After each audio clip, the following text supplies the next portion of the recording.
IT మంత్రి Duddilla Sridhar Babu sir అందరూ అనుకున్నంత మంచోడు ఏం కాదట. సార్కు ఎవరన్నా ఎదురు వస్తే వాళ్ళను కనిపించకుండా చేయాలని కుట్రల మీద కుట్రలు చేస్తాడట. అగో ఏం మాట్లాడుతున్నావే బాలన్న, IT minister Sridhar Babu sir అసొంటి అడ్డమైన పనులు ఎందుకు చేస్తాడు?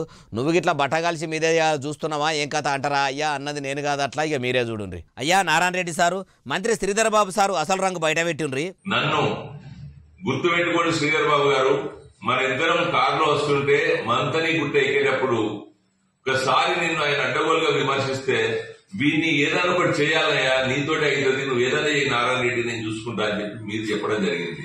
ఇన్ని దినాల సంధి సప్పుడు చేయక ఉండి ఇప్పుడెందుకు మంత్రి శ్రీధర్ బాబు సార్ భాగవతం అంతా బయట పెడుతున్నారు? ఆ ముచ్చట కూడా చెప్పుండ్రి. ఇక్కడ ఎవరైతే ప్రశ్నించేటోళ్ళు ఉన్నారో, ఎవరైతే ధైర్యవంతులు ఉన్నారో, ఎవరైతే కొంచెం తెలివికలు ఉన్నారో వాళ్ళను మట్టు పెట్టాలి, 1 షాట్ 2 బర్డ్స్ చేద్దామనే ఆలోచనతో శ్రీధర్ బాబు గారు సీన్ బాబు గారి కుట్ర పడింది. అది నేను గమనించి వెనక్కి రావడం జరిగింది.